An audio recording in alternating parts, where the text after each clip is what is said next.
তোমরা সবাই কেমন আছো? আশা করি অনেক ভালো আছো। তো চলো তোমাদের জন্য নিয়ে চলে এসেছি একটা নতুন স্বাদের রেসিপি, আলুর চিপস। তো দেখতে থাকো। তো চলো, দেখতেই পাচ্ছ এখানে আমি আলুগুলো কেটে নিয়েছিলাম পাতলা পাতলা করে। তো এর মধ্যে এবার একে একে করে মশলাগুলো দিয়ে দেবো। এখানে নিয়েছি আমি হলুদ গুঁড়ো, লঙ্কার গুঁড়ো, নুন, কাশ্মীরি লাল লঙ্কা, একটু কর্নফ্লাওয়ার আর গোলমরিচ গুঁড়ো। তো চলো, তোমাদেরকে দেখিয়ে দিয়েছি এক এক করে মশলাগুলো। আমি এবার এর মধ্যে দিয়ে দেবো।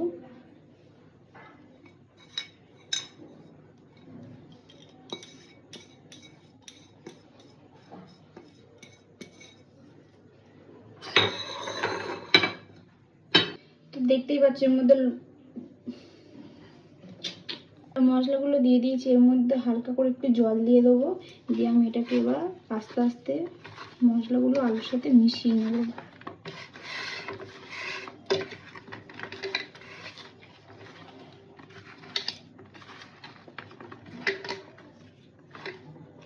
তো দেখতেই পাচ্ছ এখানে আমার মশলাটা মেশানো হয়ে গেছে আলুর সাথে। তো চলো এরপরে দেখতে থাকো তোমরা আলুর চিপসটাকে কিরমভাবে বানাই। তো দেখতেই পাচ্ছ এখানে আমি এই কাঠি নিয়েছি, কাঠিগুলো কিন্তু ধুয়ে নিয়েছি, ধুয়ে মুছে নিয়েছি। তো চলো এবার এরকমভাবে দেখিয়ে দিই তোমাদেরকে কিরমভাবে করবে।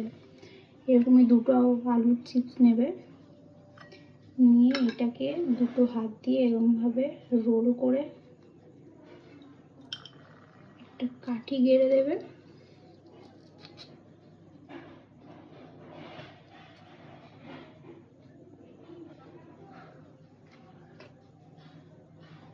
এরকমভাবে প্রত্যেকটা আলু কিন্তু ঘুরিয়ে ঘুরিয়ে সুন্দর করে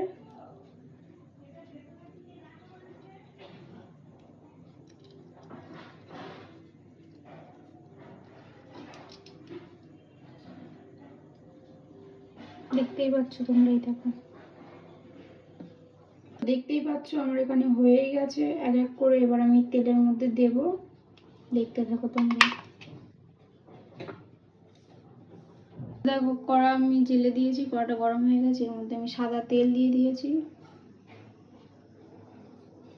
তো চলো, আমার তেল এখানে গরম হয়ে গেছে। আমি একে একে এবার আলু চিপসগুলোকে ছেড়ে দেবো।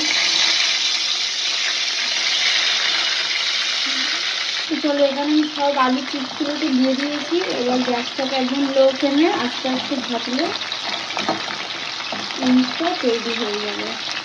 তো দেখতেই পাচ্ছ আলুগুলো অনেকটাই ভাজা ভাজা হয়ে এসছে। আর 2-3 মিনিট মতন আমি হালকা মতো ভাজবো, ভাজলেই তৈরি হয়ে যাবে আলু চিপস। তো দেখতেই পাচ্ছ এখানে আমার আলুর চিপসগুলো লাল লাল হয়ে গেছে, কত সুন্দর লাগছে দেখুন। আমার এখানে হয়ে এসছে, আমি এবার তুলে নেবো একে একে। তো দেখো আমি এবার একে একে করে তুলে নিয়েছি তেল ঝরিয়ে।